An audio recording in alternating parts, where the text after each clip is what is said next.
Showbiz fanatics, Miss Barbie Fortesa, habay nagbigay ng kanyang reaksyon patungkol sa kanyang first kiss with Mr. David Licauco. Ang lahat ng yan.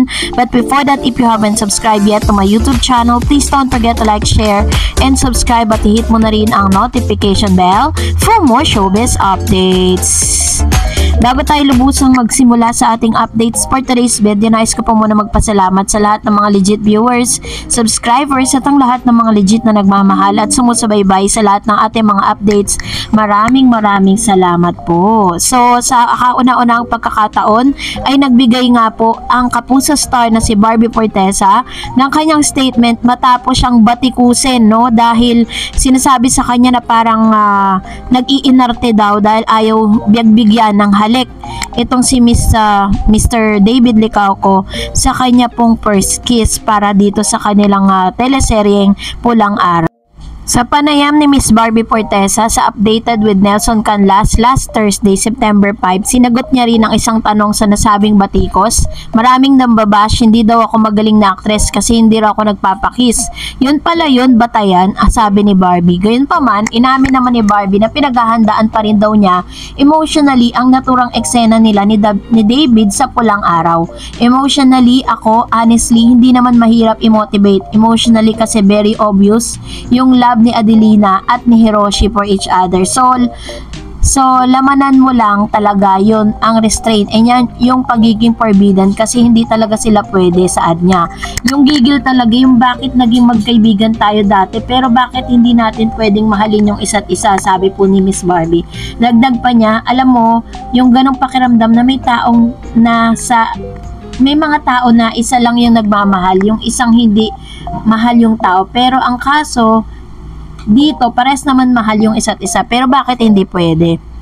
Ganito kasi yung karakter ni Miss Barbie Fortesa and David Licauco na kahit mahal nila yung isa't isa, ay hindi sila pwedeng magmahalan dun sa story, dun sa history dahil meron pong certain na dahilan. Matatandang ibinahagi pa ni Miss Barbie Fortesa kamakailan ang kanyang nararamdaman sa kissing scene nila ni David sa pamamagitan ng isang post sa kanya pong Twitter. At narito naman po yung kanyang reaksyon, ano. So sabi niya, ang sabi po ni Miss Barbie Fortesa ay talagang nataranta si Self. Kilig overload ang taga-subaybay ng historical series na Pulang Araw na pinagbibidahan ni na Barbie Fortesa, David Licauco, Sanya Lopez at Alden Richards. Sa recent episode kasi nito ay binandera ng first kissing scene na Adelina na ginagampanan ni Barbie at Hiroshi na karakter ni David sa teleserye. Ito yung eksena na bumisita si Hiroshi kay Adelina upang ipagtapat ang tunay niyang nararamdaman at biglang naghalikan. Ngunit tila nagkagulo dahil nahuli sila ng kapatid ni Adelina na si Teresita, which is si Sanya, na nakatakdang ipakasal kay Hiroshi. Sa pamamagitan naman ng ex na dating Twitter, si Barbie ay nagkwento sa nangyari behind the scene. Sabi niya po, actually habang inaantay namin ni David nang mag-kiss bago lumabas si Sanya sa eksena, di ko sure kung dapat ba pumikit o dumilat kasi si David nakadilat at nakatingin lang sa akin. Sabay tawa nito. Kasunod niyan, inihayag niya ang kanyang reaksyon sa first kiss nila sa teleserye. Sabi niya, nataranta ng si Sep ng very light, sabi niya. Sabi po ng Kapuso Princess or Primetime Princess.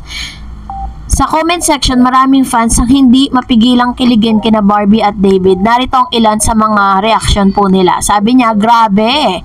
Ako ang sumabog sa kilig sa inyong dalawa. Di naman ba natunaw ang Adelina? But sa true lang mas kinakabahan pa ako sa eksena. Bakit kasi sa harapan pa talaga ng gate? Pwede naman sa gilid. Paano pa kaya kung totoo na? Kilig naman ako. Narito ang synopsis na magiging kwento ng bagong series. Pulang Araw Chronicles the lives of Eduardo, Teresita, and Adelina and Hiroshi during the Japanese occupation of the Philippines and find out how the character navigate an intricate web of loyalty, betrayals, sacrifices, and resilience in the midst of backdrop of war ravaging the country.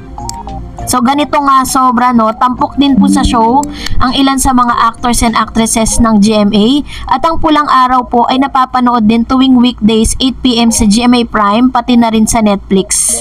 So ganun po katindi, no? Talagang kaya pala sobra po yung kaabang-abang, kasi parang naulit din yung sa Maria Clara and Ibarra era, 'di ba? Kung saan parang magkaiba sila ng mundo.